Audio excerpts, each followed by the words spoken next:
So, hello everyone, myself Dakshmita and I welcome you to the YouTube channel of Gaurav Roy. तो आज हम discuss कर रहे होंगे जेईई मेन 2025 जनवरी अटेम्प्ट के questions of the topic chemical bonding and molecular structure. So without wasting any time let us move on to the first question of our session.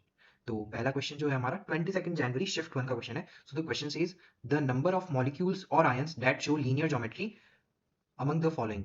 तो इसमें हमें काफी सारे मॉलिक्यूल्स दिए गए और हमें चेक करने के बाद इनमें से लीनियर शेप या लीनियर ज्योमेट्री किस मॉलिक्यूल की होगी. सो हम एक एक करके सबके लिए ड्रॉ करते हैं और फिर हम डिसाइड करेंगे कि भाई टोटल आंसर क्या होगा. So first molecule is SO2. तो देखिए हमें पता है कि सल्फर डाइऑक्साइड में इस तरह से सल्फर जो है दो ऑक्सीजन से जुड़ा हुआ होता है वाया 2 पाई बॉन्ड्स और उसके ऊपर होते हैं हमारे पास दो लोन पेयर्स. सो ये तो हमारा क्या कहते हैं linear molecule show linear geometry होगा नहीं. This would be band shape. Okay, ये हमारा कौन सा शेप हो जाएगा, बैंड शेप. तो हमारा फर्स्ट वाला जो मॉलिक्यूल है वो क्रॉस हो जाता है. अब हम बात करते हैं BeCl2 की. सो BeCl2 की ज्योमेट्री कुछ इस तरह से होगी कि बीच में तो होता है हमारा बेरिलियम और साइड में हमारे दो क्लोरीन एटम्स अटैच्ड होते हैं इस तरह से. तो हमारा ये जो BeCl2 है ये हमारा लीनियर ज्योमेट्री शो करता है. तो इसको हम काउंट कर लेंगे. Now coming to CO2. अब भाई CO2 का स्ट्रक्चर तो हम सबको ही पता होता है, काफी लोअर क्लासेस से हम पढ़ते हुए आ रहे होते हैं कि इस तरह दो डबल बॉन्ड से हमारा जो कार्बन है वो दो ऑक्सीजन से अटैच्ड होता है. तो ये भी हमारा लीनियर ज्योमेट्री शो कर रहा है. तो ये भी हमारा काउंट हो जाएगा. अब बात करते हैं N3 की. N3 का हो सकता है काफी सारे बच्चे ना जानते हो स्ट्रक्चर किस तरह का होता है. So let me draw it for you. बीच में हमारा जो इसमें सेंट्रल एटम है वो भी नाइट्रोजन होता है और ये इस तरह से बाकी के दो नाइट्रोजन से कनेक्टेड होता है. ये देखिए इस तरह.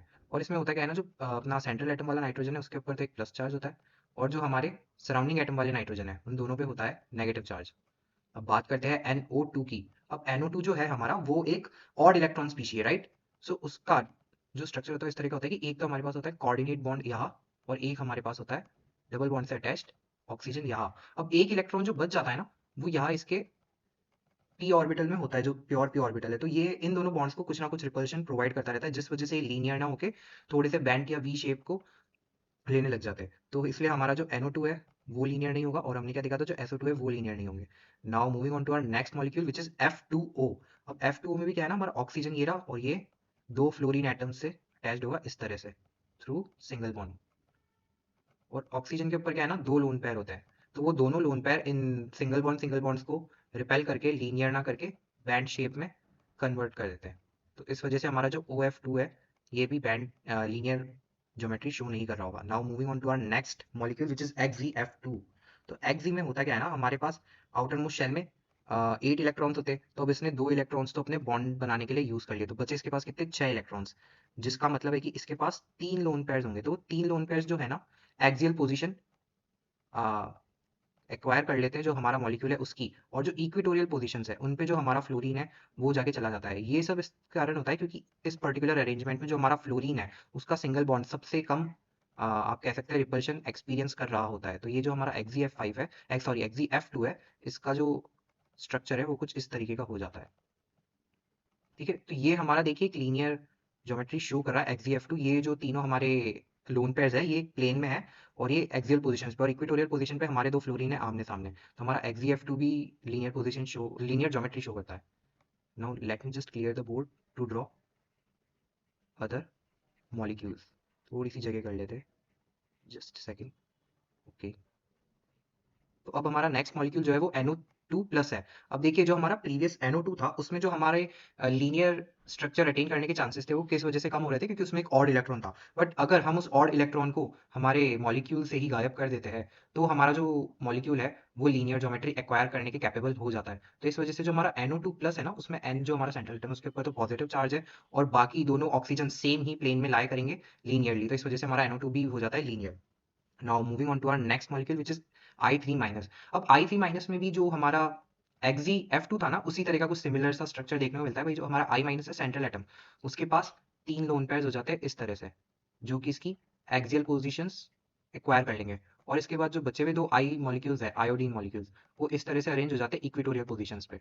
तो जो हमारा I3 है उसमें भी हमें लीनियर ज्योमेट्री देखने को मिल जाती है. तो इस वजह से हमारा I3 भी लीनियर हो जाएगा. और लास्ट हमारा मॉलिक्यूल बचता है O3. अब O3 जो हमारा ओजोन है उसमें क्या होता है, ड्यू टू लोन पेयर जो हमारे ऑक्सीजन है वो लीनियर नहीं रह पाते और वो बैंड या V शेप में आ जाते हैं इस तरह से. ओके, तो अभी तक हमने देखा हमारे कितने मॉलिक्यूल्स है जो लीनियर ज्योमेट्री शो कर रहे हैं। एक तो I3 NO2 plus XeF2 N3 minus CO2 and BeCl2। तो इनको काउंट करें 1 2 3 4 5 and 6। So we have total 6 molecules और ions that are showing linear geometry. तो आंसर को वेरीफाई भी कर लेते हैं। ये रहा इसका आंसर 6। जैसा कि आप देख सकते हैं हमने करेक्ट आंसर निकाला है। Now moving on to our next question. ये क्वेश्चन है हमारा 22 जैन शिफ्ट 2 का क्वेश्चन। तो क्वेश्चन कहता है arrange the following compounds in increasing order of their dipole moment. तो हमें यहाँ 4 मॉलिक्यूल्स दिए गए और हमें इसका डाइपोल मोमेंट कंपेयर करके इन्हें इंक्रीजिंग ऑर्डर में अरेंज करना है। तो before arranging these molecules in their dipole moment का order, first we should know कि भाई ये होते कैसे हैं, इनका स्ट्रक्चर किस तरह से होता है, because it would help us to identify कि किसका डाइपोल मोमेंट कितना ज़्यादा होगा, लाइक कंपेरिजन में हमारे लिए ईजी हो जाता है। सो HBr तो हमारा सिंपल लीनियर सा मॉलिक्यूल होगा, और हमारा जो H2S है, हाइड्रोजन सल्फाइड, ये कुछ इस तरह का होगा कि 2 हाइड्रोजन साइड में इससे अटैच होंगे, और सिंस सल्फर पे 2 लोन पेयर होते हैं तो वो 2 लोन पेयर इस तरह से सल्फर पे आ जाएंगे। और हमारा तीसरा मॉलिक्यूल है NF3। सो ये रहा हमारा नाइट्रोजन, और ये इसका एक लोन पेयर, और जो हमारे 3 फ्लोरीन एटम्स है वो इस तरह से आ जाते हैं, राइट।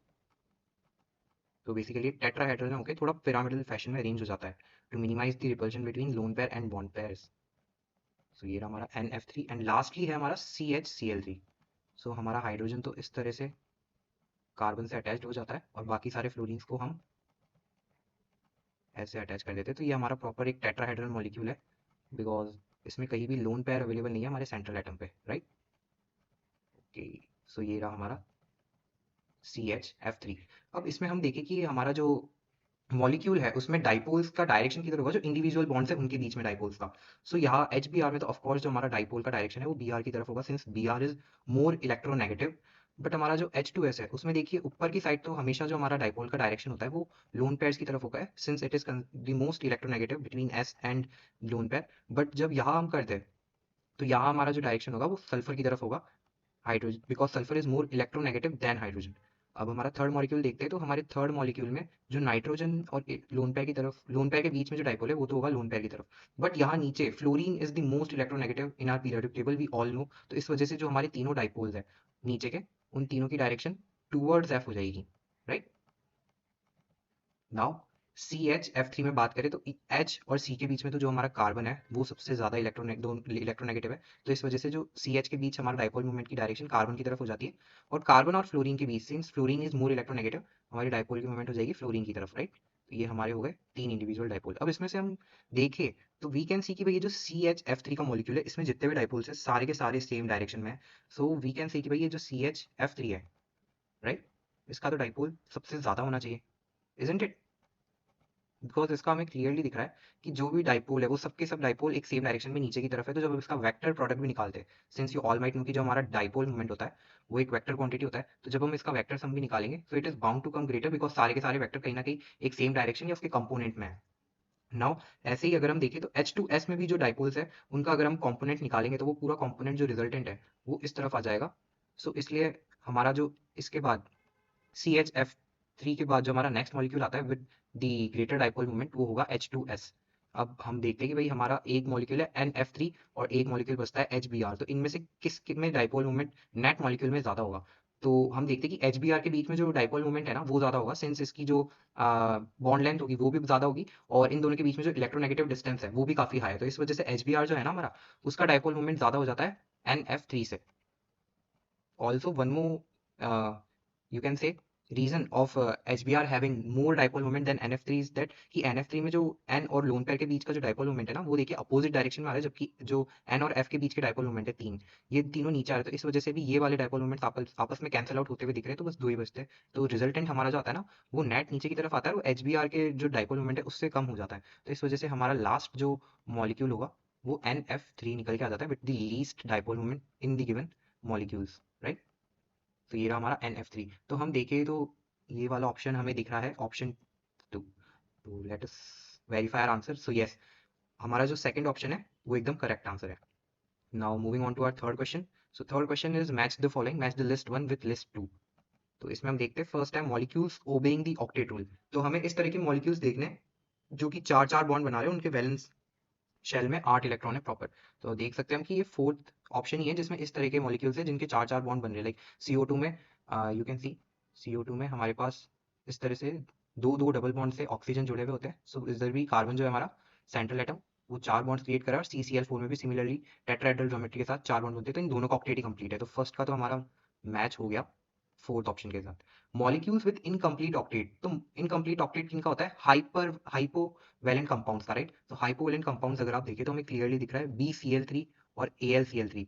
इन दोनों ही मॉलिक्यूल्स में जो हमारा सेंट्रल एटम है वो सिर्फ 3-3 बॉन्ड्स बना रहा है, तो इस वजह से इनका ऑक्टेट इनकम्प्लीट है। तो बी हमारा सेकंड ऑप्शन के साथ मैच कर जाता है। Now molecules with incomplete octet with odd electrons, तो ये क्या जो सी ऑप्शन है हमारा, ये डायरेक्टली कह रहे हैं कि भाई आप हमें ऑड इलेक्ट्रॉन स्पीशीज बता दो, क्योंकि ऑड इलेक्ट्रॉन स्पीशीज का ऑक्टेट वैसे भी इनकम्प्लीट होता है। सो अब हम थर्ड और फर्स्ट में देखें तो यही हमारी ऑड इलेक्ट्रॉन स्पीशीज हमें दिख रही है फर्स्ट वाले इसमें, क्योंकि यहाँ हमारे पास कितने हैं? 15 इलेक्ट्रॉन्स है, और यहाँ हमारे पास जो NO2 है उसमें 23 इलेक्ट्रॉन्स है। तो इन दोनों का ऑक्टेट तो इनकम्प्लीट है ही, और साथ के साथ इनमें जो इलेक्ट्रॉन्स है वो भी ऑड है। तो हमारा जो ये हो गया सी वाला, ये फर्स्ट ऑप्शन के साथ मैच कर जाता है। और मॉलिक्यूल्स विद एक्सपेंडेड ऑक्टेट, अब यहाँ ये बात कर रहा है हाइपर वैलेंट कंपाउंड्स के बारे में। तो यहाँ हम देख सकते हैं कि जो H2SO4 है, तो इसमें जो सल्फर है हमारा, इसने देखिए चार दो तो डबल बॉन्ड बना रखे हैं ऑक्सीजन के साथ। अगर आपको H2S का मैं जरा स्ट्रक्चर ड्रॉ करके बताऊँ तो ये देखिए इस तरह का कुछ स्ट्रक्चर होता है कि यहाँ एक डबल बॉन्ड ऑक्सीजन हो गया, और यहाँ एक डबल बॉन्ड ऑक्सीजन हो गया, और साथ में होता है ये एक OH, और यहाँ होता है एक OH, राइट। तो अगर आप काउंट करें तो इसने इस पर्टिकुलर सल्फर ने इस पर्टिकुलर मॉलिक्यूल में कितने बॉन्ड बना रखे? दो यहाँ पे, दो यहाँ पे, एक यहाँ पे, और एक यहाँ पे। तो आप देखेंगे तो सल्फर ने इस पर्टिकुलर मॉलिक्यूल में 6 बॉन्ड्स बना रखे, which is obviously expanding it's octet. तो इस वजह से जो हमारा फोर्थ ऑप्शन है वो थर्ड ऑप्शन से मैच कर जाता है। सिमिलरली PCl5 में भी फॉस्फोरस ने 5 बॉन्ड बना रखे, जिसकी वजह से इसका ऑक्टेट एक्सपेंड हो रहा है। तो ये सारे ऑप्शन हमें किसमें मिलते हैं? ए का था फोर्थ, राइट। ए का फोर्थ था, तो थर्ड और फोर्थ ऑप्शन तो वैसे ही कट हो गए। इसमें हमें देखना है बी का, B is match to second. So yes, हमारा जो ऑप्शन नंबर 2 है वो करेक्ट आंसर निकल के आ जाता है। देखिए ऑप्शन 2 हमारा करेक्ट है। Now moving on to our next question, question number 4। हमारा नेक्स्ट क्वेश्चन है 24 जैन शिफ्टन का क्वेश्चन। तो इसमें हमें पूछ रहा है which of the following statement is true with respect to, हमें यहाँ तीन मॉलिक्यूल्स दिए गए H2O, NH3 and CH4। So before moving forward into our question, let us fastly draw the structure of given molecules, ताकि हम आगे के जो भी स्टेटमेंट्स हैं उन्हें अच्छे से एनालाइज कर पाए। तो H2O का जो हमारा स्ट्रक्चर हो जाता है वो कुछ बैंड शेप का हो जाता है। Why? Because oxygen has two lone pairs. Just a second, yes, ये रहा हमारा सेकंड लोन पेयर ऑक्सीजन का, ओके। और हमारा दूसरा मॉलिक्यूल है NH3। सो NH3 में हमारा नाइट्रोजन जो होता है उसके ऊपर एक लोन पेयर होता है, और हमारे जो तीन हाइड्रोजन है वो इस तरह से इसके ऊपर अटैच्ड होते हैं। So it has a pyramidal shape. ये हमारा एक हाइड्रोजन, ये हमारा दूसरा हाइड्रोजन, और ये हमारा तीसरा हाइड्रोजन। और हमारा लास्ट मॉलिक्यूल है CH4, ये होता है टेट्राहेड्रल शेप का, और ये रहा हमारा एक हाइड्रोजन। सिमिलरली ऐसे ही यहाँ पे तीन हाइड्रोजन्स और अटैच्ड होते हैं, ओके। सो हमारा जो ए पार्ट स्टेटमेंट ए है वो कह रहा है the central atom of all the molecules are sp3 hybridized. So yes, this is true. As we can see oxygen में जो H2O में जो हमारा ऑक्सीजन है उसके पास दो लोन पेयर्स है विच आर कंप्लीटली लोकलाइज्ड, और दो सिग्मा बॉन्ड्स है। सो इस वजह से जो हमारा ऑक्सीजन है इसकी हाइब्रिडाइजेशन निकल के आ जाती है sp3, राइट। sp3 हाइब्रिडाइजेशन आ जाती है। और NH3 में जो है हमारे पास N के ऊपर एक लोन पेयर है जो कि लोकलाइज्ड है, किसी भी तरह से रेजोनेंस में पार्टिसिपेट नहीं कर रहा है, और तीन सिग्मा बॉन्ड्स है। सो इस वजह से हमारा जो नाइट्रोजन है उसके पास भी हाइब्रिडाइजेशन जो है sp3 है। और हमारा जो कार्बन है इसमें तो चार CH4 है, इसमें तो कार्बन के ऊपर चार सिग्मा बॉन्ड है, तो इस वजह से इसकी भी हाइब्रिडाइजेशन जो है sp3 निकल के आ जाती है हमारे पास। सो हमारे पास जो ए स्टेटमेंट दिया हुआ है वो तो एकदम करेक्ट है। Now moving on to our next statement, the HOH, HNH and HCH angles in the above molecules are this, okay. So हमारे पास जो CH4 है उसके अंदर ज्योमेट्री जो है वो टेट्राहेड्रल ज्योमेट्री है, टेट्राहेड्रल शेप है। सो वी ऑल नो इस पर्टिकुलर ज्योमेट्री में जो हमारा बॉन्ड एंगल निकल के आता है it is 109 degree and 28 minute. तो अगर हम इसको राउंड ऑफ कर दें तो कहीं ना कहीं ये फिगर हमारे पास 109.5 निकल के आ जाती है। तो वी कैन सी दिस, ये वाला डेटा तो करेक्ट है।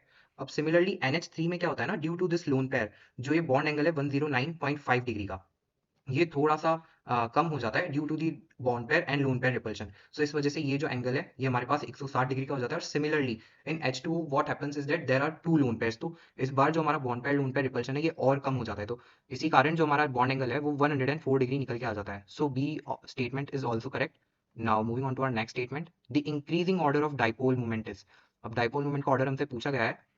सो O2 में होगा क्या ना, ऊपर तो जो ऑक्सीजन और लोन पेयर के बीच में डाइपोल मोमेंट का डायरेक्शन है, इंडिविजुअल डाइपोल मोमेंट का, वो लोन पेयर्स की तरफ होगा। और हाइड्रोजन और ऑक्सीजन के बीच जो होगा हमारा डाइपोल मोमेंट का डायरेक्शन, वो इस तरफ होगा ऑक्सीजन की तरफ, since oxygen is more electronegative.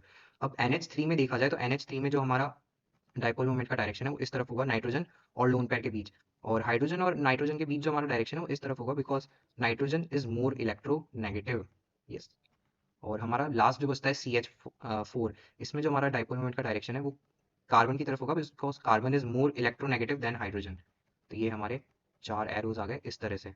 तो अगर हम ऑब्जर्व करें तो इन तीनों में सबसे ज्यादा डाइपोल मोमेंट हमें दिख रहा है ऑक्सीजन का, राइट, बिकॉज ऑक्सीजन और लोन पेयर के बीच का इलेक्ट्रोनेगेटिव डिफरेंस काफी हाई होगा। और फिर नीचे के ये जो दोनों OH OH बॉन्ड के इंडिविजुअल डाइपोल मोमेंट्स है इनका भी रिजल्टेंट ऊपर की तरफ आएगा। तो ये फैसिलिटेट करता है ओवरऑल डाइपोल मोमेंट को, तो इस वजह से H2O का सबसे ज्यादा आएगा और देन NH3 का आएगा। वाई? बिकॉज NH3 में भी सारे के सारे dipole moment you can say एक ही तरफ जा रहे हैं और इनका रिजल्टेंट जो आएगा वो ऊपर की तरफ आएगा, नेट रिजल्टेंट, राइट। तो NH3 का उससे कम है और सबसे कम आ जाता है CH4 का। वाई? बिकॉज CH4 में देखो एक अपोजिट या फिर you can say anti parallel dipole moment हमें यहाँ देखने को मिल रहा है नीचे की तरफ। तो इन तीनों डाइपोल मोमेंट्स का जो नेट रिजल्टेंट आएगा उसका मैग्नीट्यूड कहीं ना कहीं ये वाला डाइपोल मोमेंट कम कर रहा होगा।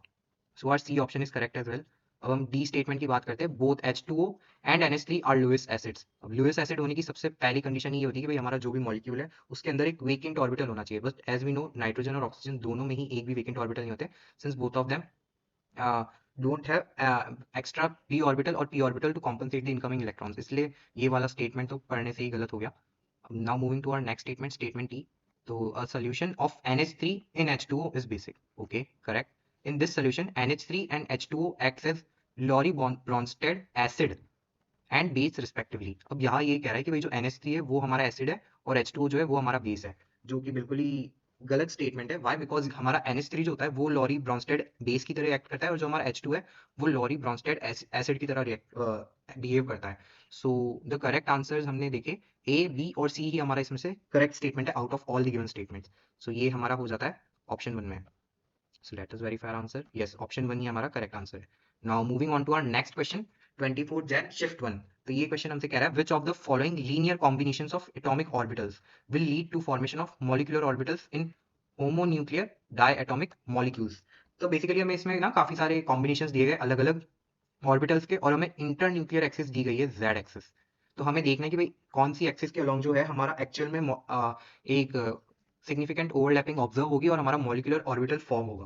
तो आइए एक एक करके हम देखते हैं। तो ए वाला हमारा है 2pz and 2px। So 2pz हमारा इस तरह का हो जाएगा और 2px इस तरह का हो जाएगा। अब हम इसको अगर एक्स इंटरन्यूक्लियर एक्सिस के अलोंग ड्रॉ करते हैं तो हमें कोई भी सिग्निफिकेंट ओवरलैपिंग देखने को नहीं मिलती है, बिकॉज अगर आप मान लेते कि ये हमारी Z एक्सिस है, दिस वन, ये हमारी Y एक्सिस है और ये हमारी X एक्सिस है, राइट। तो जो हमारा ये पी एक्स वाला मॉलिक्यूल है वो तो ऐसे हो जाएगा, और जो हमारा पी कौन सा है, पी एक्स वाला जो है वो इस तरह हो जाएगा, राइट। पी जेड हमारा इस वाली पर्टिकुलर एक्सिस पे आ जाएगा और पी एक्स इधर आ जाएगा। तो इन दोनों को अगर हम एक्स एक्सिस के along you can say combine करना चाहे तो हमें कोई भी सिग्निफिकेंट मॉलिक्यूल या सिग्निफिकेंट ओवरलैपिंग होते हुए नहीं दिखेगी, तो इसलिए यहाँ मॉलिक्यूलर ऑर्बिटल फॉर्म नहीं होगा।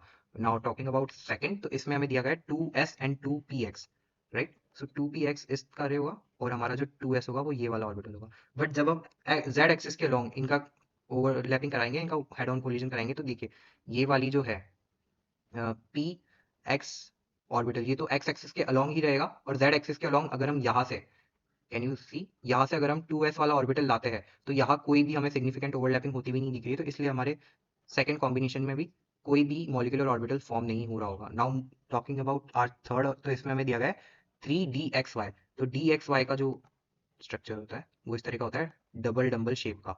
और जो हमारा dx स्क्वायर वाई स्क्वायर है उसका कुछ इस तरह का होता है along the X and Y axis only. अब इसका अगर हम इंटरन्यूक्लियर जेड एक्सिस के अलॉन्ग कराते हैं ओवरलैपिंग तो भी हमें कोई सिग्निफिकेंट ओवरलैपिंग होती हुई नहीं दिखेगी, तो इसलिए इसके कॉम्बिनेशन से भी हमें कोई भी मॉलिक्यूलर ऑर्बिटल फॉर्म होता हुआ नहीं दिख रहा है। Now moving on to our next combination D, इसमें दिया गया 2s एंड 2pz। ओके, सो हमारा 2pz हो जाएगा इस तरह से, और 2z हो जाएगा, 2s हो जाएगा ये वाला। अब देखिए 2pz ये रहा और 2sz को हम यहाँ से ला रहे हैं। सो यस, ये जो पर्टिकुलर कॉम्बिनेशन है इससे हमें ये एक ओवरलैपिंग होती हुई दिख जाएगी। तो इसलिए जो हमारा डी वाला कॉम्बिनेशन है उससे एक मॉलिक्यूलर ऑर्बिटल फॉर्म होता हुआ दिख रहा होगा हमें। Now moving on to our next combination which is 2pz and 3d X square minus Y square. तो 2pz हो जाएगा हमारा इस तरह से, और X square minus Y square हो जाएगा इस तरह से, along the X and Y internuclear axes. तो इसको भी अगर हम along the Z axes overlap कराने की कोशिश करते हैं तो ये रही हमारी जेड एक्सेस। इस पे 2p z तो इसी तरह रहेगा, बट अगर हम X square D X square minus Y square को किसी भी ओरिएंटेशन में z के अलॉन्ग लाए तो हमें कोई भी सिग्निफिकेंट ओवरलैपिंग होती हुई नहीं दिख रही है, तो इसलिए यहाँ भी कोई मॉलिक्यूलर ऑर्बिटल फॉर्म नहीं होगा। सो वी सी सिर्फ हमारा जो डी ऑप्शन था 2s एंड 2pz वाला, इसी के अलॉन्ग ही हमें एक सिग्निफिकेंट ओवरलैपिंग होती हुई दिख रही है, तो यही हमें मॉलिक्यूलर ऑर्बिटल प्रोवाइड कर रहा होगा। So our option 2 would be correct. Okay, now moving on to our next question. Given below are two statements, statement 1 and statement 2. Okay, so let us read our statement 1. Experimentally determined oxygen-oxygen bond lengths in O3, O3s are ozone, are found to be same. Okay, so अभी तक इस statement में कहा गया है कि भाई जो तीनों जो दोनों बॉन्ड लेंथ होती है किसमें, O3 में। एक बार मैं स्ट्रक्चर ड्रॉ कर देता हूँ O3 का, कुछ इस तरह का होता है। ओके, बैंड शेप का। सो ये जो दोनों बॉन्ड लेंथ है, ये दोनों ही बॉन्ड लेंथ सेम पाई जाती है experimentally, and the bond length is greater than that of double bond O but less than that of single bond O. So yes, ये तो बिल्कुल करेक्ट है, because if you might know जो हमारा oxygen है, सॉरी जो हमारा ozone है उसके अंदर हमें रेजोनेंस का इफेक्ट ऑब्जर्व करने को मिलता है। तो इस वजह से होता क्या है ना, ये दोनों ही bonds double bond character inherit करती है कुछ कुछ प्रोपोर्शन में, और इस वजह से इन दोनों की जो लेंथ है वो इक्वल पाई जाती है experimentally. So statement was is correct. Statement 2 पे आते हैं हम। The strong loan pair repulsion between oxygen atoms is solely responsible for the fact that the bond length in ozone is smaller than that of a double bond but more than that of a single bond। तो statement 2 क्या कह रहा है कि भाई हमारा जो ये दो लोन पेयर है ना सेंट्रल एटम ऑक्सीजन के ऊपर, इन दोनों के बीच का जो रिपल्शन है वो ही ये जो डबल दोनों बॉन्ड्स है इनके सिमिलर बॉन्ड ऑर्डर के लिए रिस्पॉन्सिबल है। तो ये तो बिल्कुल गलत है, because these two have similar bond orders just because of resonance, not because of the repulsion between these lone pairs. In lone pairs के बीच के रिपल्शन से तो इस पूरे मॉलिक्यूल की शेप डिसाइड हुई है, ना कि इनके बॉन्ड ऑर्डर्स, राइट। तो हमारा जो स्टेटमेंट 2 है वो तो फॉल्स है, बट स्टेटमेंट 1 इज करेक्ट। तो इसका करेक्ट आंसर हो जाएगा option 3। Okay, so moving on to our next question. When ethane 1,2-diamine is progressively added to aqueous solution of nickel chloride, the sequence of color change will be। तो हमने करा क्या है ना, हमारा जो निकल 2 क्लोराइड है बेसिकली Ni2+ है, इसे हमने वाटर में डाला। तो वाटर में जाके ये करेगा क्या ना, कॉम्प्लेक्स फॉर्म कर लेता है इस तरह का NiH2O और होल 6, एक और ऑक्टाहेड्रल कॉम्प्लेक्स बना रहा होगा। और सिंस हमारा जो निकल है वो +2 ऑक्सीडेशन स्टेट में प्रेजेंट है, तो ये बाहर हमारे पास Cl2 देखने को मिल जाता है, राइट। तो इसका जो कलर होता है ना, ये थोड़ा पेल ब्लू कलर का होता है। अब पेल ब्लू कलर होने के बाद इसमें होता है क्या ना, हमने इथेन 1,2-डायअमीन ऐड कर दिया। अब आपको पता हो तो इथेन 2 डाई हमें हमारा एक बायडेंटेट लिगेंड होता है। तो होगा क्या ना, जैसे ही हमने वाटर में डाला तो पहले तो ये जो EN है वो हमारे दो वाटर मॉलिक्यूल्स को इसमें से सब्सटीट्यूट करके बना लेगा ये वाला complex which is NiH2O whole 4 and 1 EN। क्योंकि ये बाइडेंटेट लिगेंड है तो इसने हमारे दो वाटर मॉलिक्यूल्स को रिप्लेस कर दिया, तो इस वजह से जो इसका कलर है वो हो जाता है ब्लू। एंड फिर नेक्स्ट जो हमारा स्टेप होगा उसमें क्या करता है, यहाँ पे 2+ भी लिख देते हैं, बिकॉज जो क्लोरीन होगा वो तो वाटर एक्वस फेज में आयोनाइज हो जाएगा और अलग अलग रहेगा। सो ये हमारा एक आयन बन गया, ये हमारा हो जाता है प्रॉपर ब्लू कलर का। ओके, अब हमारे नेक्स्ट में क्या होगा, वापस से एक EN ऐड हो जाएगा हमारे कॉम्प्लेक्स में, और हमें यहाँ पे मिलेगा NiEN होल ट्वाइस। और सिंस हमारा जो EN है वो एक बायडेंटेट लिगेंड है, तो ये इस वाले स्टेप में भी दो वाटर मॉलिक्यूल्स को इस पर्टिकुलर कॉम्प्लेक्स में से रिप्लेस कर रहा होगा। सो एंड में हमारे पास बचा इसमें H2O होल ट्वाइस।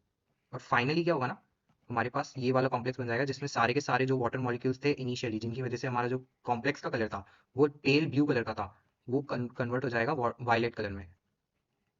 सो ये थोड़ा कोऑर्डिनेशन का पार्ट था, बट इसको केमिकल बॉन्डिंग में डाल दिया गया है। सो देखिए पहले हमारा पेल ब्लू कलर था इसका NiH2O होल 6 Cl2 का, और फिर जब इसके जो वाटर मॉलिक्यूल्स दो वाटर मॉलिक्यूल्स है उनको जब इथेन 1,2-डायअमीन ने रिप्लेस कर दिया तो हमारा कलर हो गया ब्लू। और फिर उसके बाद हमारा कलर ग्रीन होके एंड में हमें वॉयलेट कलर मिल जाता है NiEN होल थ्राइस का। सो इस वजह से हमारा जो सेकंड ऑप्शन है वो करेक्ट हो जाता है।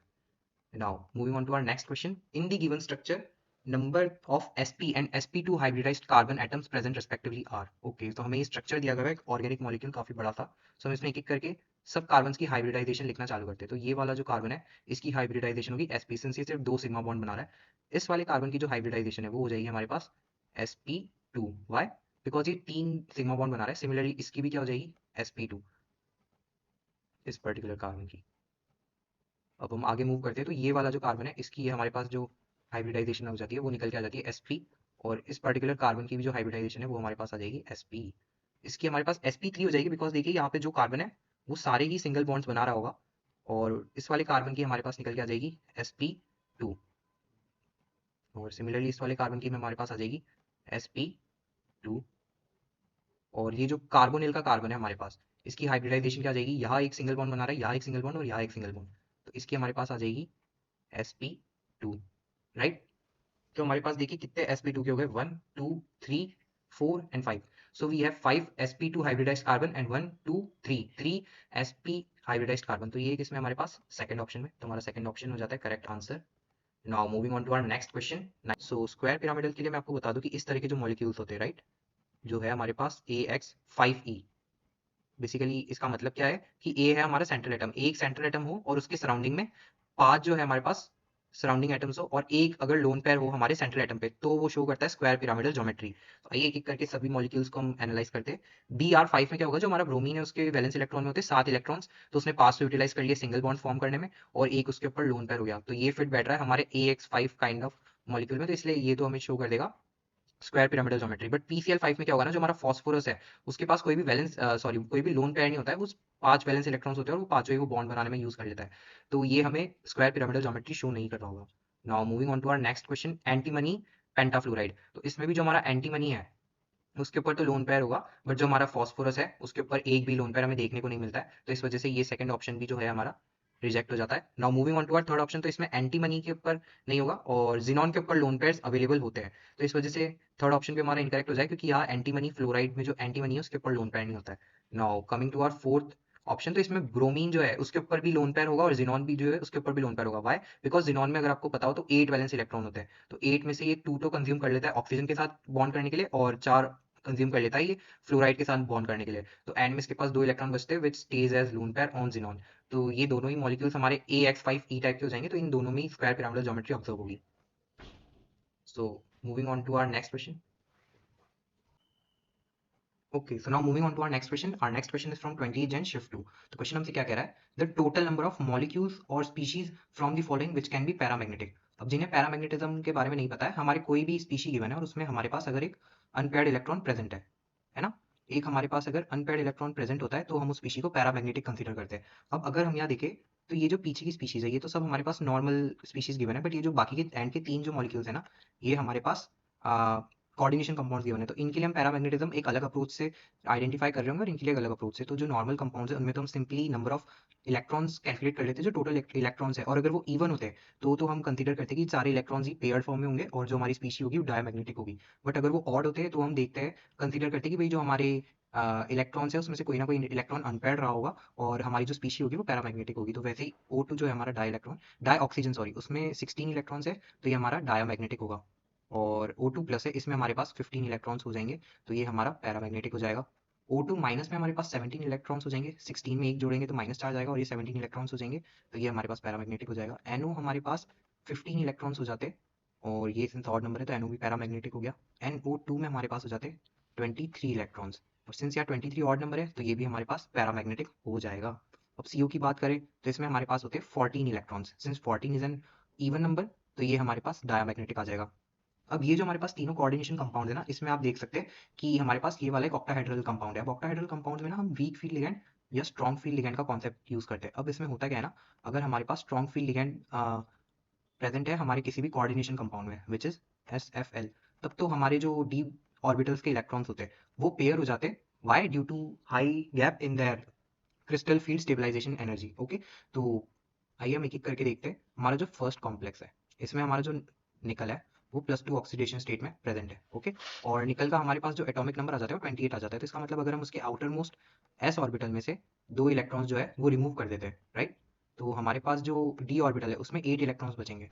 और उसे हम नॉर्मली अगर फिल करें तो ये इसका इलेक्ट्रॉनिक कॉन्फ़िगरेशन कुछ इस तरह से आएगा कि हम सबसे पहले इसमें 5 इलेक्ट्रॉन्स फिल कर देते हैं इस तरह से। ओके, और बचे हुए 3 इलेक्ट्रॉन्स हम इस तरह से फिल कर देते हैं, ये देखिए। तो हमारे पास ये 2 इलेक्ट्रॉन्स अनपेयर्ड बच जाते हैं, तो इस वजह से हमारा ये वाला जो कॉम्प्लेक्स है ये पैरामैग्नेटिक होगा। Now moving on to our next question. तो इसमें हमारे पास जो कोबाल्ट है वो +3 ऑक्सीडेशन स्टेट में प्रेजेंट है। तो इसको अगर हम सॉल्व करें तो जो कोबाल्ट है उसका एटॉमिक नंबर हमारे पास होता है 27। मीनिंग अगर हमने इसके s ऑर्बिटल में से, आउटर मोस्ट s ऑर्बिटल में से अगर 2 इलेक्ट्रॉन निकाल दिए और d ऑर्बिटल में से भी 1 इलेक्ट्रॉन निकाल दिया तो हमारे पास बचेंगे 6 इलेक्ट्रॉन्स। बट अब होगा क्या ना, यहाँ हमारे पास जो NH3 है it is a strong field ligand, तो ये कोबाल्ट के d ऑर्बिटल में प्रेजेंट 6 इलेक्ट्रॉन्स को पेयर्ड कर देता है। तो इस वजह से ये जो हमारा कंपाउंड है ये डायामैग्नेटिक हो जाता है, तो ये हम कंसीडर नहीं करेंगे। Now moving on to our next compound NiCN4। तो इसमें भी देखिए जो हमारे पास निकल है ना वो +2 ऑक्सीडेशन स्टेट में प्रेजेंट है।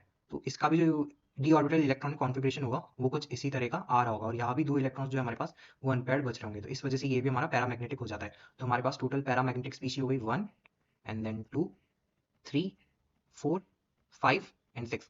So we have total 6 paramagnetic species in this particular given sequence. Now moving on to our next question.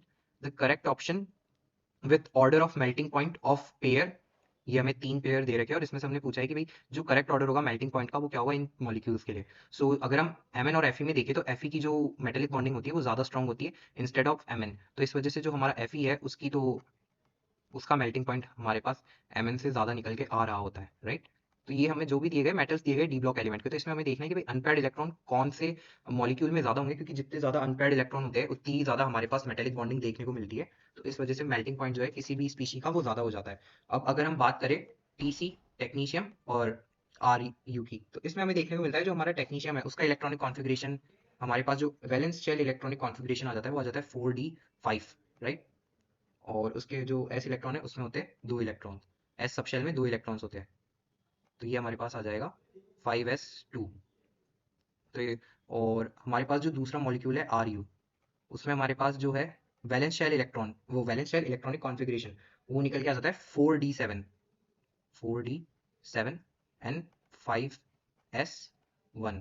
तो आप देखेंगे जो हमारा Ru है उसके अंदर ज्यादा अनपेयर्ड इलेक्ट्रॉन है इंस्टेड ऑफ Tc, तो इस वजह से जो Ru है उसका जो मेल्टिंग पॉइंट है वो ज्यादा हो जाएगा। व्हाई? बिकॉज इसमें मेटेलिक बॉन्डिंग ज्यादा हो रही होगी, राइट। सिमिलरली अगर हम ऑस्मियम और Re में देखें तो इन दोनों के भी इलेक्ट्रॉनिक कॉन्फ़िगरेशन से हम पता लगा सकते हैं कि किसमें मेटेलिक बॉन्डिंग ज़्यादा होगी और कौन से स्पीशी की जो मेल्टिंग पॉइंट है वो ज़्यादा हो रही होगी। सो ऑस्मियम का अगर हम इलेक्ट्रॉनिक कॉन्फ़िगरेशन लिखते हैं, वैलेंस शेल इलेक्ट्रॉनिक कॉन्फ़िगरेशन, तो वो हमारे पास निकल के आता है 5d6 एंड 6s2। और जो हमारा आर ही है उसका इलेक्ट्रॉनिक कॉन्फ़िगरेशन निकल के आता है 5d5 एंड 6s2। तो आप देख रहे होंगे यहाँ हमारे पास ज्यादा अनपेयर्ड इलेक्ट्रॉन है इंस्टेड ऑफ ऑस्मियम, तो इसलिए जो आर है उसका मेल्टिंग पॉइंट ज्यादा हो जाता है। और ये जो हमें करेक्ट ऑर्डर देखने को मिल रहा है ये सेकंड ऑप्शन में देखने को मिल रहा है, राइट। तो इसलिए हमारा ये जो सेकंड ऑप्शन है ये करेक्ट हो जाता है। Now moving on to our next question. Next question is from 29th January shift 1. The sum of sigma and pi bonds in hex 1,3 diene 5-ine. ये नाम थोड़ा सा कॉम्प्लिकेट लग सकता है काफी सारे बच्चों को ड्रॉ करने के लिए, बट इस तरह के क्वेश्चंस को ड्रॉ करने का सबसे इजीएस्ट मेथड क्या होता है, सबसे पहले हमें दिया गया हेक्स, तो हेक्स के लिए हमें 6 कार्बन एटम्स ड्रॉ कर लेने एक लीनियर चेन में, राइट। 1 2 3 4 5 एंड 6, और इन सभी को एक सिंगल बॉन्ड से अटैच कर देते हैं सबसे पहले। अब हम धीरे धीरे नाम को पढ़ते जाते हैं और इसमें एडिशंस करते जाते हैं। हेक्स 1 एंड 3 इन, तो इसका मतलब क्या, जो हमारा फर्स्ट कार्बन है वहाँ एक डबल बॉन्ड है और जो हमारा थर्ड कार्बन है वहाँ एक डबल बॉन्ड है, और 5 आइन, तो जो हमारा फिफ्थ कार्बन है वहां पे हमें एक ट्रिपल बॉन्ड देखने को मिल रहा होगा, राइट। अब हमारे पास बचा क्या, वैलेंसी सेटिस्फाई करने के लिए हम जहां भी जितने भी रिक्वायर्ड हाइड्रोजन है उतने ऐड कर देते हैं। जैसे यहाँ 3 ही बॉन्ड बना रहा था कार्बन, तो फोर्थ बॉन्ड के लिए हमने एक हाइड्रोजन ऐड कर दिया, वैसे ही इस वाले पर्टिकुलर कार्बन पे हम एक और हाइड्रोजन बॉन्ड ऐड कर देंगे, और इस वाले कार्बन पे भी एक हाइड्रोजन ऐड कर देंगे, इसके पास वाले कार्बन पे एक और हाइड्रोजन, और यहाँ 2 हाइड्रोजन। तो हमसे डायरेक्टली पूछा गया कि भाई इसका सम क्या होगा जितने भी बॉन्ड्स हैं उनका, तो हम अगर हम इसका सम काउंट करें तो एक सेकंड में पेन की इंक बदल देता हूँ, ये हो गया 1 2, एंड यहाँ 2 बॉन्ड है 4 5 6 7 8 9 10 11 12 13 14 एंड 15, तो यहाँ हमारे पास total number of sigma and pi bond है 15, right? So yeah, 15 is our correct answer. Now moving on to our next question. The next question भी कुछ similar सा ही question है. The total number of sigma and pi bonds respectively present in hex 1, 3, 4 ime. तो ये भी similar सा question हो गया हमारे पास इस बार जेईई मेन में. इसके लिए भी हम क्या करेंगे, 6 कार्बन एटम्स को लीनियरली लिख देते हैं इस तरह से, और इन्हें हम ज्वाइन कर देते हैं सिंपल सिंगल बॉन्ड्स के साथ इस तरह से. अब वैसे ही जैसा हमने लास्ट क्वेश्चन में अप्रोच फॉलो करी थी, एक धीरे धीरे करके हम नाम पढ़ते जाते हैं, इसमें एडिशंस करते जाते हैं. सो एग्स 1 इन, तो हमें क्या दिया गया कि जो हमारा फर्स्ट कार्बन एटम है उस पर एक डबल बॉन्ड है. 4 आइन, तो हमारा जो फोर्थ कार्बन एटम होगा, first, second, third and fourth, right, इस पे ट्रिपल बॉन्ड देखने को मिलता है. ठीक है, अब हम इसमें कुछ नहीं करेंगे, हमारे जितने भी कार्बन है उनकी वैलेंसी सेटिस्फाई करने के लिए इन पे हाइड्रोजन ऐड कर देंगे. जैसे लास्ट वाला है, ये सिर्फ एक बॉन्ड बना रहा है, तो यहाँ हमने 3 हाइड्रोजन ऐड कर दिए. ये 4 बॉन्ड बना रहा है, तो ये हाइड्रोजन ऐड करने की रिक्वायरमेंट नहीं है. सिमिलरली ये भी 4 बॉन्ड बना रहा है, ये सिर्फ 2 ही बॉन्ड बना रहा है, तो हम यहाँ ऐड कर देंगे 2 हाइड्रोजन.